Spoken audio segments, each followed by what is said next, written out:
ஸ்ரீ சாய் சத்சரிதம் அத்தியாயம் 40. பாபாவின் கதைகள்.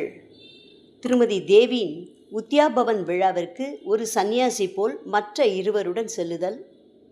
ஒரு சித்திர ரூபத்தில் ஹேமந்த் பந்தின் வீட்டுக்கு செல்லுதல். முன்னுரை. தம் அடியவர்களுக்கு லௌகீக ஆன்மீக விஷயங்களில் அறிவுரை பகரும் ஸ்ரீ சமர்த்த சாயி புனிதமானவர். தங்கள் வாழ்வின் லட்சியத்தை அவர்கள் எய்தும் வண்ணம் அவர்களை ஊக்குவித்து மகிழ்வடைச் செய்கின்றார். அவர்களின் தலையில் தம் கையால் ஆசிர்வதிக்கும் போது தமது சக்தியை அவர்களிடம் மாற்றி பேதப்படுத்தும் உணர்ச்சியை அழிக்கின்றார். துவைத உணர்வின்றி வித்தியாசமின்றி பக்தர்கள் கீழே விழுந்து வணங்கும்போது அவர்களை அரவணைத்து எட்டி அடைய முடியாத பொருளாகிய தம்மையே அவர்களுக்கு கொடுக்கிறார்.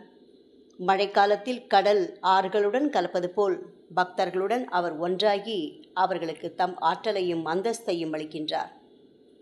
கடவுளின் லீலையை மட்டும் பாடிக்கொண்டிருப்போருக்கு நிகராக அல்லது அவர்களை காட்டிலும் கடவுளின் அடியவர்களின் லீலா வினோதங்களை பாடுவோர் பாபாவுக்கு பிரியமானவர்கள் என்பது இதன் மூலம் அறியப்படுகிறது. தற்போது இந்த அத்தியாயத்தின் கதைகளுக்கு திரும்புவோம்.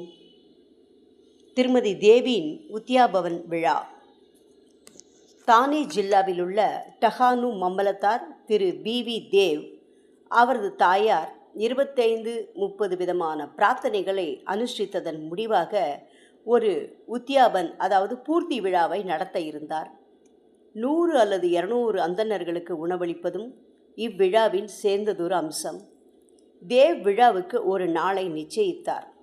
சாய்பாபாவின் விஜயத்தாலன்றி விழா உரிய முறையில் பூர்த்தி அடையாதாகையால் விழா விருந்தில் கலந்து கொள்ள அவரின் சார்பில் பாபாவை வேண்டிக் கொள்ளுமாறு பாபு சாஹிப் ஜோக்கிற்கு ஒரு கடிதம் எழுதியிருந்தார். பாபாவிடம் பாபு சாஹிப் ஜோக் அக்கடிதத்தை படித்து காண்பித்தார். பாபா தேவின் தூய்மையான உள்ளபூர்வமான அழைப்பினை கவனத்துடன் கருத்தில் கொண்டு கூறினார். என்னை நினைவில் கொண்டிருப்பவனை நான் எப்போதும் நினைத்து கொண்டிருக்கிறேன். எனக்கு எவ்வித வாகனமோ வண்டியோ ரயிலோ அல்லது விமானமோ தேவையில்லை. என்னை எவன் அன்புடன் கூப்பிடுகின்றானோ அவனிடம் ஓடிச் சென்று நானே வெளிப்படையாக கலந்து கொள்கிறேன். நம்மில் 3 பேர், நான், நீ மற்றும் ஒருவன் சென்று அவ்விழாவில் கலந்து கொள்வதாக அவருக்கு ஒரு மகிழ்வான பதில் எழுது என்றார். ஜோக் பாபா கூறியதை தேவிடம் தெரியப்படுத்தினார். பின்னவர் மிகுந்த மகிழ்ச்சி அடைந்தார். எனினும் பாபா தாமே நேரடியாக ரகத்தா, ரூய், நீம்காவன் முதலிய இடங்களை தவிர வேறு இடங்களுக்கு சென்றதில்லை என்பது அவருக்கு தெரியும்.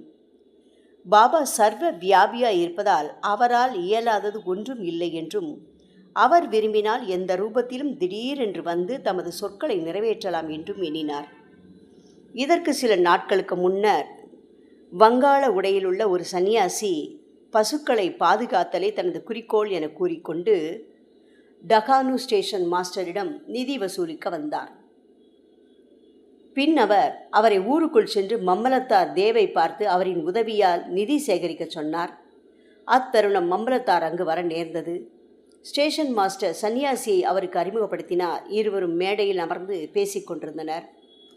தேவ் வேறு ஒரு தர்மத்திற்காக ஒரு நிதி வசூல் ஏற்கனவே ராவ் சாஹிப் நரோத்தம் ஷெட்டி என்ற பெரிய மனிதரால் ஆரம்பிக்கப்பட்டுள்ளதால் பிரிதொரு நிதி வசூலை தற்போது ஆரம்பிப்பது நன்றல்லவென்றும் அவர் 2 அல்லது 4 மாதங்களுக்கு பின்னர் அந்த இடத்துக்கு விஜயம் செய்தால் நல்லது என்றும் அவரிடம் கூறினார்.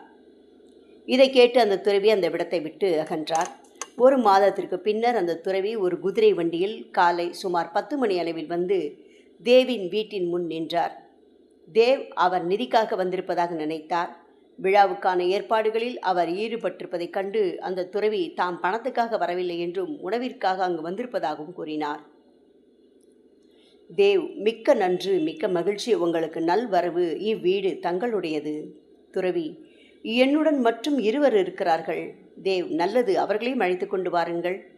விருந்து நடைபெற இன்னும் 2 மணி நேரம் இருந்ததால் எங்கு சென்று அவர்களை அழைத்து வர வேண்டும் என தேவ் கேட்டார். அது தேவையில்லை, குறிப்பிட்ட நேரத்தில் நானே அவர்களுடன் வருவேன் என்றார். தேவ் அவரை நடுப்பகலில் வரும்படி கூறினார். சரியாக மதியம் 12 மணிக்கு அந்த மூவரும் வந்து விருந்தில் பங்கேற்று விருந்து உண்ட பின் சென்று விட்டனர்.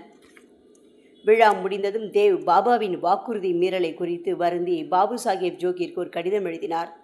ஜோக் பாபாவிடம் அக்கடிதத்துடன் சென்று அதை திறக்கும் முன்னரே பாபா, நான் வாக்குறுதி அளித்துவிட்டு ஏமாற்றி விட்டதாக அவன் கூறுகிறான். விருந்துக்கு நான் மற்ற இருவருடன் செல்லவே செய்தேன். ஆனால் அவன் என்னை புரிந்து கொள்ளவில்லை.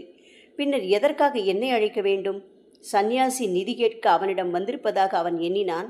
அது பற்றி அவனது ஐயத்தை நான் நீக்கவில்லையா? மற்றும் இருவருடன் வருவதாக நான் கூறவில்லையா? மூவரும் உரிய நேரத்தில் வந்து உணவு உட்கொள்ளவில்லையா? பார், எனது மொழிகளை காப்பதற்கு நான் எனது உயிரையே தியாகம் செய்வேன். எனது மொழிகளுக்கு மாறுபட்டு நான் இருக்கவே மாட்டேன் என்றார். இப்பதில் ஜோக்கின் உள்ளத்தை மகிழ்வடைய செய்தது. இவை அனைத்தையும் தேவுக்கு தெரிவித்தார். அதை அவர் படித்தவுடனே ஆனந்த கண்ணீர் விட்டார். வீணாக பாபாவை குற்றம் கூறியதற்காக தம்மைத்தாமே கடிந்து கொண்டார். துறவியின் முந்தைய வருகையினால் தான் எவ்வாறு ஏமாற்றப்பட்டார் என்பதையும், உணவுக்காக தாம் இருவருடன் வருவதாக கூறிய துறவியின் கூற்றிலுள்ள குறிப்பை தான் எங்கனம் புரிந்து கொள்ள தவறிவிட்டார் என்பதையும் குறித்து மிகவும் ஆச்சரியப்பட்டார். அடியவர்கள் தாங்களே முழுமையாக சத்குருவிடம் சரணாகதி அடையும் போது அவர் தம் வீட்டில் நடைபெறும் மதச்சடங்குகள் உரிய முறையில் தேவையான சம்பிரதாயங்களுடன் நடத்தப்படுகின்றனவா என்று அவர் கவனிக்கின்றார் என்பதை இக்கதை நமக்கு தெளிவாக காட்டுகிறது. ஹேமந்த் பந்தின் ஹோலி பண்டிகை விருந்து. பாபா தமது சித்திர ரூபத்தில் தோன்றி தமது அடியவரின் ஆவலை பூர்த்தி செய்தார் என்பதை கூறும் மற்றொரு கதையை காண்போம். 1917ஆம் ஆண்டு பங்குனி மாதம் பௌர்ணமி ஹோலி பண்டிகை என்று காலை ஹேமந்த் பந்துக்கு ஒரு காட்சி தோன்றியது. பாபா அவரது கனவில் நன்றாக உடையணிந்த ஒரு துறவியை போன்று தோன்றி அவரை எழுப்பி அன்று உணவுக்காக அவரிடம் வருவதாக கூறினார். கண்விழித்து எழுந்த அவர் துறவியையோ அல்லது சாயியையோ காணவில்லை. ஆனால் அவர் கனவை நினைவு கூறத் தொடங்கிய போது கனவில் துறவி கூறிய ஒவ்வொரு வார்த்தையையும் ஞாபகத்தில் கொண்டு வந்தார். 7 ஆண்டுகளாக பாபாவுடன் அவர் தொடர்புடையவராக இருந்தாலும், பாபாவையே எப்போதும் தியானித்த போதிலும், பாபா உணவுக்காக தம் வீட்டுக்கு வருவார் என்று அவர் எதிர்பார்க்கவே இல்லை. ஆயினும் பாபாவின் மொழிகளால் மனம் மகிழ்ந்து தமது மனைவியிடம் சென்று, அன்று ஒரு புனிதமான நாளாக இருப்பதால் ஒரு துறவி விருந்தாளி உணவுக்காக வருகிறார் என்றும் அதிகமான உணவு தயார் செய்ய வேண்டும் என்றும் கூறினார். அவள் விருந்தாளியை பற்றி யார் எப்போது வருகிறார்கள் என கேட்டாள். தமது மனைவியை அலைக்கழிக்காத நியதியின் பொருட்டும் தப்பு எண்ணத்தை தவிர்த்ததற்காகவும் உண்மையை, அதாவது கனவினை பற்றி அவளிடம் கூறினார். பாபா அந்த இடத்திற்கு, அதாவது பாந்திராவிலிருந்து ஷீரடியிலிருந்து அங்குள்ள நேர்த்தியான உணவை விடுத்து சாதாரணமான தங்கள் வீட்டுக்கு உணவை ஏற்க வருவாரா என்று அவள் ஐயத்துடன் கேட்டாள். ஹேமந்த் பந்த் அவளுக்கு பாபா நேரடியாக வரமாட்டார் என்றும் ஒரு விருந்தினர் ரூபத்தில் வருவார் என்றும் உறுதியளித்து, இன்னும் சற்று அதிகமாக சாதம் வடிப்பதனால் அவர்கள் இழக்கப் போவது ஒன்றுமில்லை என்றும் கூறினார்.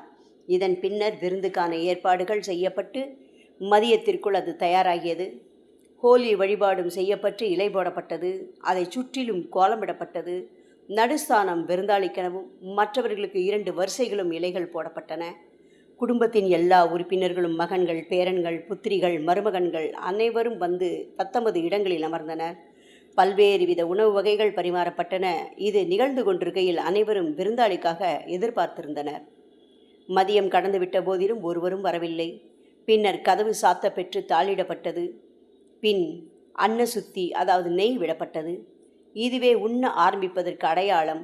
அக்னி முறையான சமர்ப்பணமும் கிருஷ்ணருக்கு நைவேத்தியமும் கூட ஆயிற்று. குடும்பத்தினர் உண்ண ஆரம்பிக்கும் அதே தருவாயில் வாசலில் காலடி சத்தம் தெளிவாக கேட்டது. ஹேமந்த் பந்த் உடனே சென்று கதவை திறந்தார். அலி முகமது, மௌலானா இஸ்மு முஜாவர் ஆகிய இருவரை கண்டார். உணவு தயாராக இருப்பதையும் குடும்பத்தினர் உண்ண தயாராக விருப்பதையும் அவ்விருவரும் கண்டு ஹேமந்த் பந்திடம் மிகுந்த வருத்தம் தெரிவித்து தங்கள் குறுக்கீட்டுக்கு மன்னிப்பு கோரினர். அவர்கள், எங்களுக்காக நீங்கள் இருக்கையை விட்டு எழுந்து ஓடி வந்திருக்கிறீர்கள். மற்றவர்கள் உங்களுக்காக காத்து கொண்டிருக்கின்றனர்.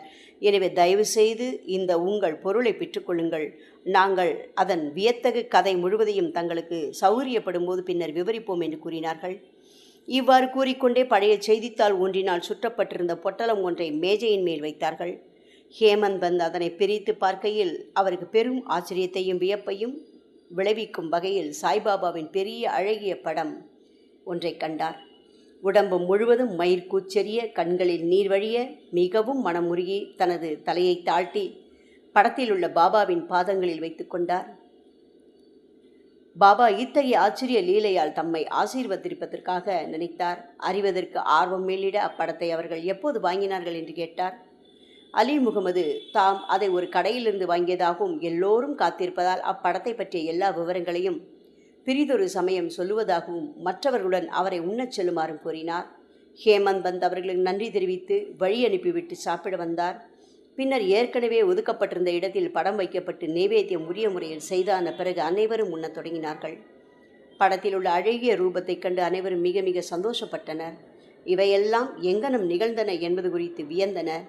ஹேமந்த் பந்தின் கனவில் கூறிய மொழிகளை பாபா இவ்வாறாக நிறைவேற்றினார்.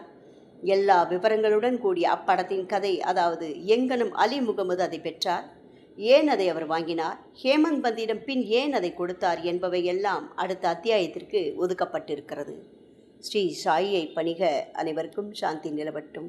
ஓம் சாய்ராம்.